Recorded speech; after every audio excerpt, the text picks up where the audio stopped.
Do. Hey Tim, how's it going, buddy? No, hey, you know me. Just another day at AliExpress. Yeah, no, I'm about to. I got this figure right here, Leonardo's Hunchback. I don't know what that is, but I'm gonna go ahead and inspect it real quick, and then we're gonna ship it off. But yeah, no, you can talk to me. No, what's going on? How's your wife? Oh, yeah, good. No, I know. Yeah, I mean mine too. Have you met Brenda? Yeah, she started this yoga thing. She says it really relaxes her. And was talking to her, and I was like, dude, you should really get Tom's wife into it, because I was like, she would like that. Look, I know when I went bowling, that was something. Hold on a second. Let me just take a sip of this drink right here. Oh shit, I got it all wet. No, I was telling her that bowling for me, that was like therapy for me. You know what? I got that kid now. He's getting into like that teenager age where it's just like he just wants to like just test me all the time. There's a little bit of a thing with his stepdad, and I don't know whether it's like jealousy. I mean, she thinks it's like jealousy on my part. I don't think it's jealousy. I just think he's just going through that age. Yeah, exactly. So it's just like one of those things where it's just like I just don't know what to do with him. I can try group therapy. Yeah, group therapy is a good one. It's hold on, let me just make sure that this is protected. Group therapy is always good, because then you get the whole family involved in that. And yeah, man, dude, I couldn't recommend it more. It's definitely something that's just gonna help everybody, because I think the problem is that people don't talk. That's the big thing, because like, you know, you're grown up to be like a manly man. Hold on, I just gotta wrap this. I think we're all just taught from like a young age just to like, I don't know, like don't express your feelings. Yeah, it's like, and that's dude, that's toxic. If you do that long enough, that shit it's gonna eat you up inside. So yeah, I definitely recommend it. And getting a hobby too. A hobby is really a good idea. Yeah, dude, I think this is ready to go. So I'm gonna go ahead and take a lunch break, okay? And then, do you want to come with me? Yeah, I might just get some Panda Express, or I don't know, Chipotle or something. Yeah, let's go ahead and do it.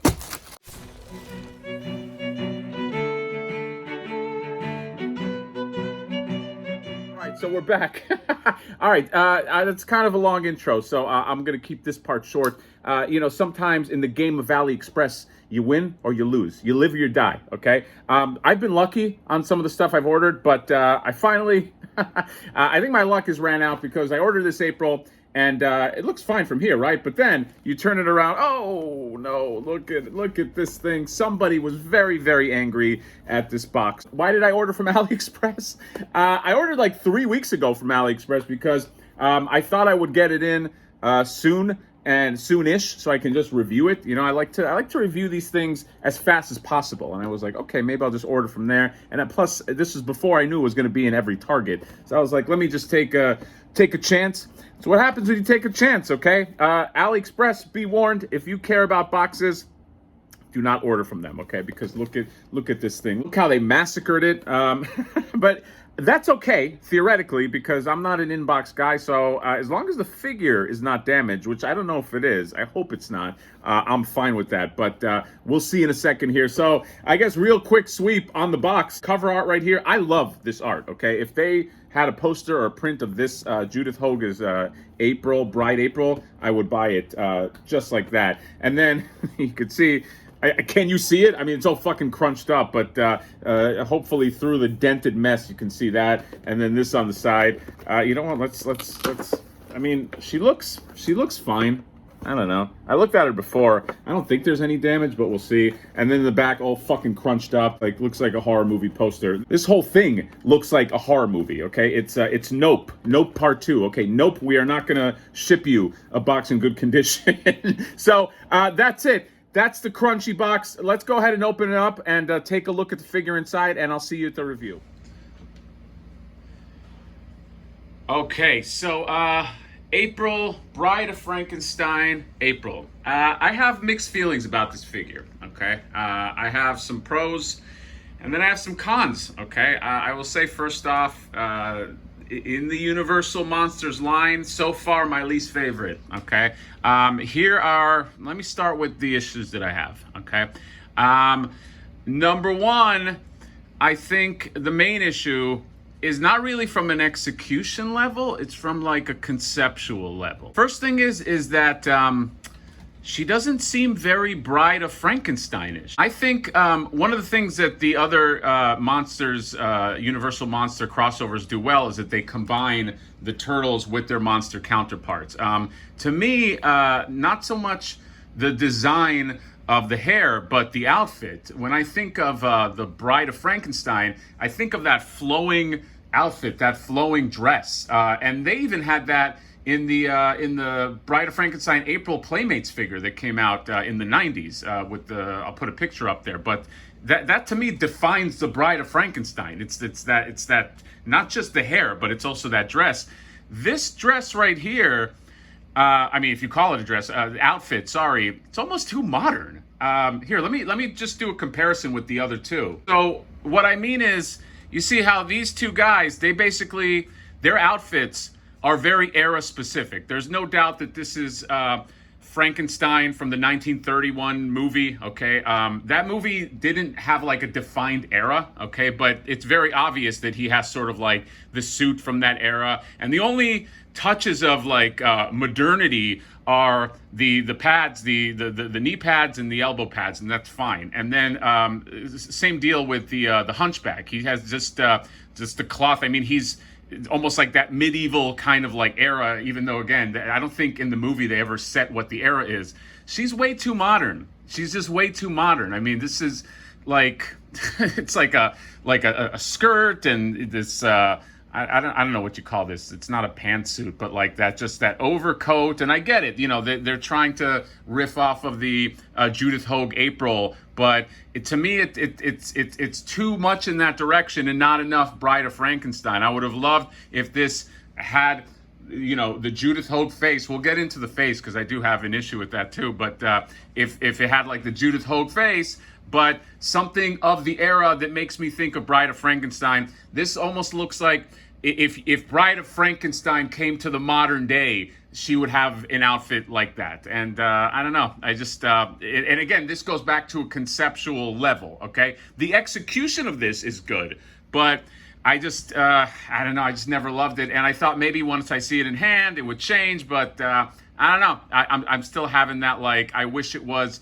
closer to the Playmates version. I'm curious to see if, let's say, Super 7, I think they own those rights, if they can do like a Playmates mashup with April and Bride of Frankenstein. But to me, this doesn't, you know, everything from the neck down does not really read Bride of Frankenstein. My other issue here is the face. And here, let me just give you guys a closer look right here. It's the Judith Hoag face, and I think, and I'll do a comparison with the other Judith Hoag April figures, but I think that's pretty much the sculpt of the face, but just with the new coloring and the blue. And then here's the alternate head. You just put them together, it's almost like the same head.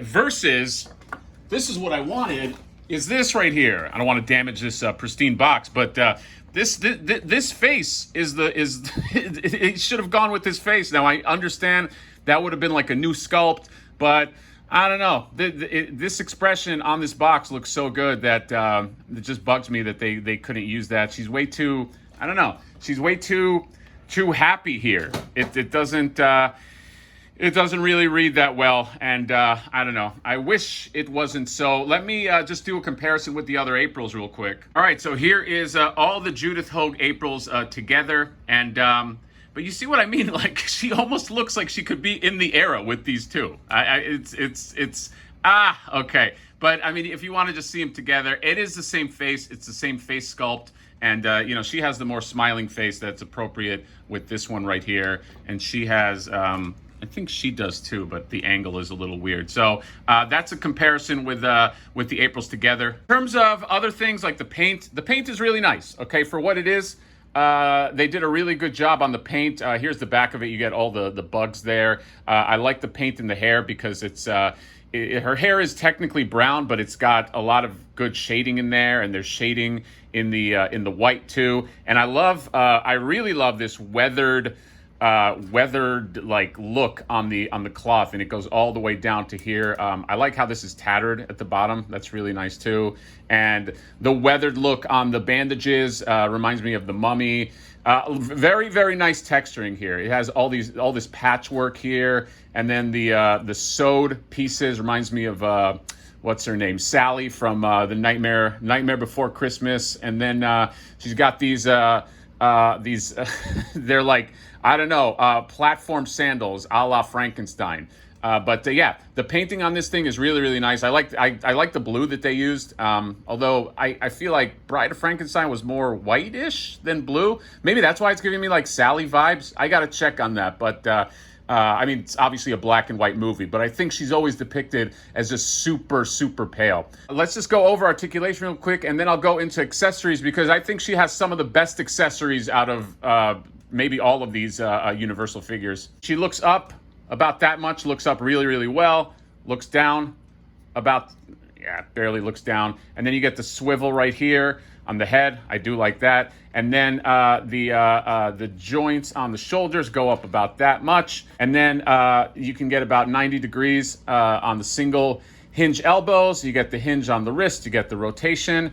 There is a waist rotation, and it's hidden underneath this this vest right here. This very this very modern looking vest. And then in terms of the thighs, it's going to be uneven because you have a slit right here, but nothing here. So this will go out about that much here. You could do a little ballerina dance right there, but that's about it. And then you do have, funny enough, those puppet knees that were on the first Judith Hogue April. They come back here. Okay, they're back from the dead, literally. But that's actually not a bad thing, because it kind of works with this figure, because she's puppet-like, you know, she's like put together, and you can bend the knees. The knees have like a double joint. You can bend them about that much, and then no boot cut, and then the hinge right here, you go about that much, and then about that much, which is kind of impressive, and then you get a rock right there. So that is everything for Articulation. Pretty articulated for a movie figure. And now let's go over accessories, because she's got some good ones. Let's get the hands out of the way. So she comes with two grabby hands. And then she comes with this spider. See if I can get them up close right here. It's like a tarantula, okay? Then you get these really gnarly rats, okay? You get this rat with a surgical ear that's been sewed onto him. And he's got these red eyes. He looks real mean, real nasty. And then you get this rat right here with an open eye sewed on him. So that's pretty gruesome. I love that. So kudos on these two rats. Of course, she does come with that alternate head. I showed it before, sort of smiling head with the earrings, the lightning earrings. She also comes with one of Raphael's sai as an homage to the first movie. She's got the sai that he lost, and then of course she needs this purse. Okay. I don't mind this purse. I know I was not too happy about how modern this stuff is. If it was just this purse, I would be fine with it. But yeah. But I do think that this is kind of neat. It's got some really nice texture. Got this lock on there with the really cool metal, rusted metal painting. It's got a bone that's sticking out. Okay, can you pull that bone out? You cannot. And it's got like a real chain, which I like. The purse does not open, by the way, so you can't put the sai in there, but you do get this purse. And then probably her coolest accessory, might be one of the coolest accessories of the whole Universal Monsters line, is this WTRL staff / microphone. Okay, this is a beautiful accessory. It's got like a Tesla coil thing right here, and then all of these coils right over there, and this panel. It's got like 6 types of paint on there. I love this kind of microphone look at the top right here, and then it's almost like a Donatello staff that holds it up with the wrapping on there. And then you can see the back. The panel even has like this little, it almost looks like a battery compartment on the back. So really well done, and very, very nice accessory. So I got to give him kudos on that. All in all, I mean, the completest in me, I had to get this April. I'm going to put her with the Universal Monsters, but I just wish she was more, Bride of Frankenstein and less April, or at least equal parts Bride of Frankenstein and April. This is just, it just feels feels off for me. But maybe you guys will have a different opinion on that. This is available. I think it's available at Target, or they had did a wide release at Target. If you want to go to the AliExpress route, just know that a truck is going to run it over before it gets to you. So just be aware. And that is it. Let me know what you guys think about the Universal Monsters April X Bride of Frankenstein action figure. Comment, subscribe, drop me a like, and we will see you next time. Bye-bye.